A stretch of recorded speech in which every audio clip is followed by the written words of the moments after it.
हक 60% होना चाहिए। 5 राज्यों में होने वाले विधानसभा और 2024 के आम चुनाव में के ऐन पहले विपक्ष ने इसी ओबीसी हिस्सेदारी को लेकर जातीय जनगणना का बड़ा दांव खेलने की कोशिश की है। अब सवाल यह है कि आखिर विपक्ष को इस कथित ब्रह्मास्त्र की जरूरत क्यों पड़ी? क्या विपक्ष को सनातन और राम मंदिर के मुद्दे की इसमें काट दिख रही है? और क्या विपक्ष को 2024 के आम चुनाव में जीत हासिल करने का ये एक बहुत बड़ा मंत्र या फॉर्मूला नजर आ रहा है? आज गाइड में इसी का हम विश्लेषण करेंगे। सबसे पहले आपको जातिगत जनगणना पर पीएम मोदी का वो बयान सुनवाते हैं जो आज उन्होंने छत्तीसगढ़ के जगदलपुर की रैली में कही।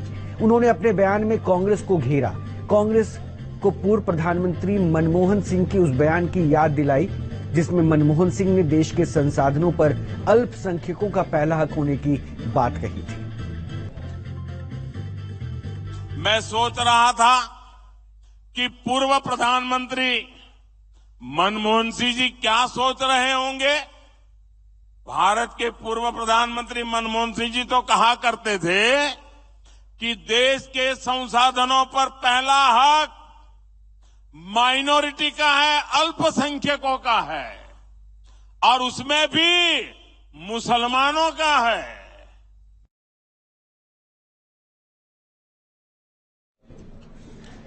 तो वैसे पीएम मोदी ने कांग्रेस समेत पूरे विपक्ष को महज एक बयान से बैकफुट पर ला दिया। ये तो आपने देख लिया क्योंकि इसके बाद सियासत बहुत तेज हो गई। वैसे संख्या के हिसाब से भी जरा इसे समझने की जरूरत है क्योंकि संख्या के हिसाब से अगर हिस्सेदारी दी जाने की विपक्ष की मांग पर उन्हीं को घेरना किसी को आता है तो इसमें कहा जाता है कि प्रधानमंत्री मोदी सबसे आगे। अब आपको जातिगत जनगणना के पीछे की पूरी क्रोनोलॉजी समझनी चाहिए। विपक्ष की उस बेचैनी को समझनी चाहिए जिसकी वजह से जातिगत जनगणना का मुद्दा उठा है। दरअसल इस जातिगत जनगणना का सेंट्रल पॉइंट है ओबीसी वोट, जो रीजनल पार्टियों से लगातार छिटक रहा है, उनसे दूर जा रहा है। और ये आंकड़े कहते हैं सीएसडीएस की पोस्ट पोल स्टडी के रिपोर्ट के जरिए, यानी उस रिपोर्ट में कम से कम ऐसा नजर आता है। बहुत दिलचस्प है, जरा सुनिए। वर्ष 2009 के आम चुनाव में बीजेपी को ओबीसी समुदाय के 22% वोट मिले थे। ध्यान रखिएगा, सिर्फ 22%, जबकि कांग्रेस को 24% और रीजनल पार्टियों को 54% वोट हासिल हुए। वर्ष 2014 के लोकसभा चुनाव में यही बीजेपी 34% ओबीसी वोट हासिल कर लेती है, यानी बीजेपी का ओबीसी वोट परसेंटेज बढ़ जाता है, जबकि कांग्रेस का वो वोट परसेंटेज जो 24% था वो घट के सीधे 15% पर आ जाता है। और रीजनल पार्टियों को जो 54% मिला था वो भी गिरकर 51% पे आता है। इनको भी 3% का नुकसान होता है। लेकिन अब बारी 2019 की थी और 2019 के आम चुनाव में बीजेपी को और भी फायदा होता है। बीजेपी को ओबीसी समुदाय के 44% वोट मिलते हैं और कांग्रेस को 15% और रीजनल पार्टियों को महज 41% ओबीसी वर्ग का वोट मिला। सोचिए, 54 से 41 के आंकड़े पर यह रीजनल पार्टी पहुंच गई। अब इस विश्लेषण करने से आपको ये तो समझ में आ ही गया होगा कि रीजनल पार्टियां या फिर कांग्रेस की कठिनाई है क्या, उनकी परेशानी है क्या। इनको ये स्पष्ट तौर पर लगने लगा है कि अगर ओबीसी वोट को तोड़ लेंगे तो आने वाले आम चुनाव में उन्हें उम्मीद से ज्यादा फायदा होगा और बीजेपी को नुकसान होगा।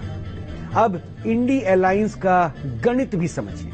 कहा यह भी जा रहा है कि नीतीश कुमार और लालू यादव ने जातिगत जनगणना से अलायंस में भी चाल चली है। बिहार का सर्वे कहता है कि 100 में से 85% आबादी पिछड़ों की है और दलित की है। इसका मतलब देश का अगला प्रधानमंत्री भी ओबीसी वर्ग से ही होगा, यानी ये दिखाने की कोशिश हो रही है ओबीसी वर्ग से होना चाहिए। इसके लिए दबाव बनाने की सियासत हो रहा है। और अगर ये तर्क सही है तो अब तक पीएम की रेस में आगे चल रहे राहुल गांधी का पत्ता कटना तय है। तो ऐसे में सवाल ये उठता है कि क्या नीतीश और लालू ने जातीय जनगणना की बदौलत 40 से 543 वाली गिनती शुरू कर दी है क्या? बहुत दिलचस्प रिपोर्ट हमने तैयार की है इस पूरे गणित को समझाने के लिए। देखिए इसे। ये कांग्रेस के नेता कहते हैं जितनी आबादी उतना हक। प्रधानमंत्री जी ने नकार दिया, लोकसभा में नकारा गया, राज्यसभा में नकारा गया, लेकिन जो हम लोगों का कमिटमेंट था ये कराने का वो हम लोगों ने किया। कांग्रेस किसी भी कीमत पर देश के हिंदुओं को बांटकर भारत को तबाह कर देना चाहती है। बिहार सरकार ने जातीय जनगणना की रिपोर्ट क्या सार्वजनिक की? पूरे देश की सियासत ने 360 डिग्री पर टर्न ले लिया। राजनीति के पंडित कहते हैं कि इस पूरे मामले में स्टोरी ये नहीं कि बिहार सरकार ने जातीय जनगणना के आंकड़े जारी कर दिए हैं। स्टोरी ये है कि नीतीश और लालू की पार्टियां देश को जाति में बांट रही है ताकि 2024 में बीजेपी के वोट बैंक में सेंध लगाई जा सके। जाहिर है, जब निशाना इतना सधा हुआ हो तो पलटवार भी जबरदस्त होगा। जातीय जनगणना को लेकर सियासी हलकों में तीखी बयानबाजी शुरू हो गई है। जरा कांग्रेस वाले स्पष्टता करें, क्या आबादी के हिसाब से हक मिलेगा क्या? तो क्या अल्पसंख्यकों को कांग्रेस हटाना चाहती है क्या? तो क्या सबसे बड़ी आबादी वाले हिंदू अब आगे बढ़कर अपने सारे हक ले लें क्या? सियासत ही नहीं, नीतीश कुमार ने ऐसी कमजोर नस पकड़ी है कि बिहार में बीजेपी के नेता भी जातीय जनगणना को अपनी उपलब्धि बता रहे हैं। इसकी शुरुआत जो है भारतीय जनता पार्टी के साथ जब एनडीए की सरकार थी उसने शुरू किया है। इसमें लालू यादव कहां से आ गए? लालू यादव ने तो कुछ किया ही नहीं। 15 साल मुख्यमंत्री रहे, क्या किया है बता दे बिहार के लोगों को। तीर बाहर निकल चुका है, लिहाजा नीतीश ने अपने लेफ्टिनेंट को सीधा मोर्चे पर लगा रखा है। पीएम मोदी पर सवाल दागे जा रहे हैं। जातीय जनगणना पर भारतीय जनता पार्टी की राय तलब की जा रही है। लेकिन आदरणीय प्रधानमंत्री जी, जुबान खोलिए, ये विकास विरोधी कैसे है? ये विकास विरोधी है जाति गणना, तो जाति के आधार पर कल्याणकारी कार्यक्रम कैसे तय होते हैं? कांग्रेस के लीडर ओबीसी, एससी और एसटी का 84% वाला कैलकुलेशन करने लगे हैं। राहुल गांधी देश भर में जातिगत जनगणना का वायदा करने लगे हैं। हक और हुकूक देने की कस्में खाने लगे हैं। हालांकि एक तरफ राहुल बड़े बड़े दावे कर रहे हैं और दूसरी तरफ उनकी पार्टी के नेता आबादी के हिसाब से हिस्सेदारी के दावे पर सवाल उठाने लगे हैं। उस ट्वीट पर आपने साफ तौर से पार्टी से एक अलग लाइन ली, उस पर आपकी क्या टिप्पणी है?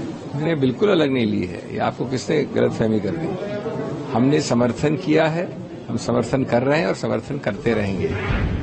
पटना की सड़कों पर कास्ट सेंसस को लेकर पोस्टर वॉर भी शुरू हो गया है। कस्में खाई जा रही है कि जो कहते हैं वो करते हैं। इन सब के बीच बिहार की सियासत पर निगाह रखने वाले जानकारों का दावा है कि कास्ट सेंसस की पूरी कवायद मंडल पार्ट 2 की वापसी की कोशिश है। मैं मानता हूं कि इस सर्वे का मुख्य उद्देश्य मंडल राजनीति को पुनर्जीवित करना है। बिहार में एक नई राजनीतिक बिसात बिछ चुकी है, लेकिन देखने वाली बात ये होगी कि क्या इससे बिहार और देश का सियासी समीकरण कितना बदलेगा।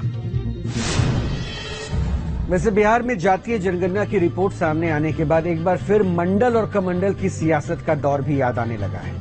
क्या थी ये मंडल और कमंडल की सियासत, इसका भी विश्लेषण करते हैं। वर्ष 1989 में राम मंदिर को बीजेपी ने अपने पार्टी के मुख्य एजेंडे में शामिल किया था और 25 सितंबर 1990 को आडवाणी सोमनाथ से अयोध्या तक राम रथ यात्रा लेकर निकले थे।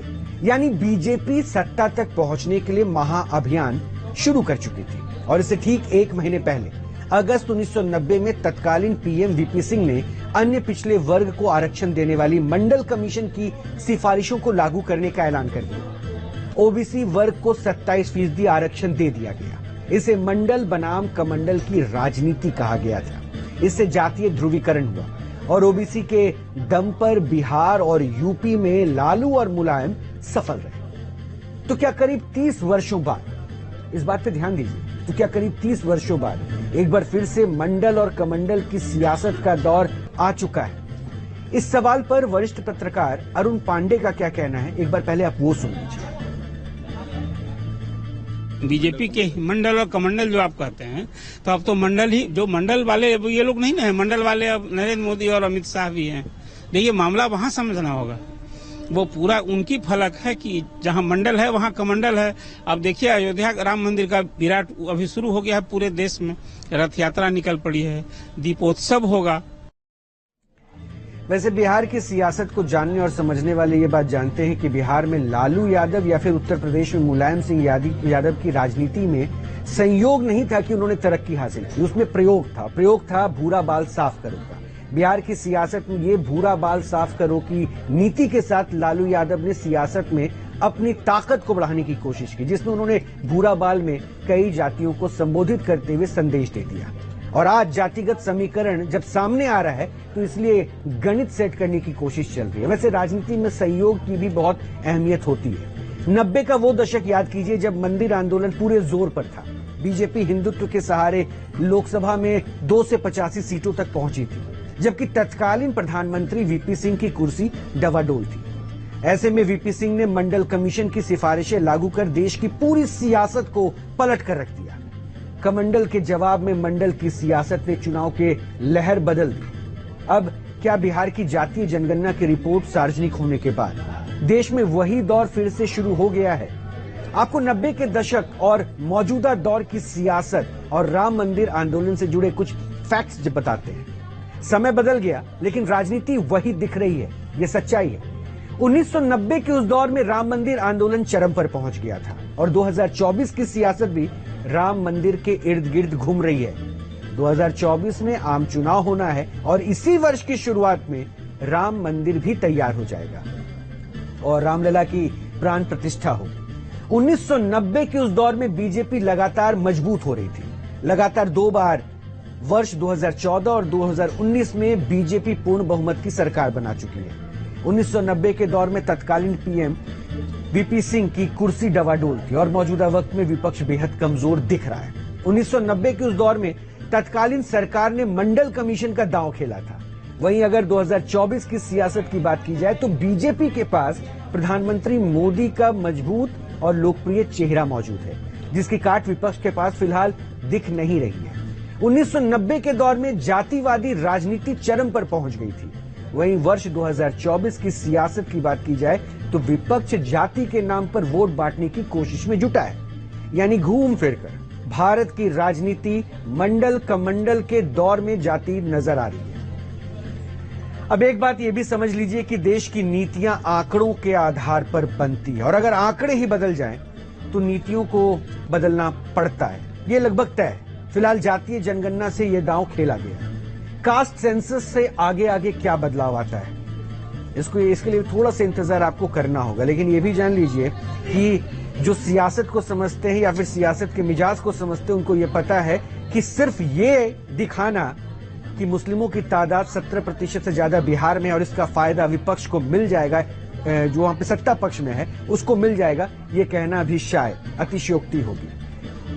लेकिन अब हम इस विश्लेषण के दूसरे हिस्से में चल रहे हैं क्योंकि आज हम बात करेंगे उस घटनाक्रम की जिसने आने वाले दिनों के लिए डर पैदा कर दिया। बात भूकंप की। नेपाल में जबरदस्त भूकंप आया जिसका असर उत्तर भारत में भी महसूस हुआ है। नेपाल में 1 घंटे में भूकंप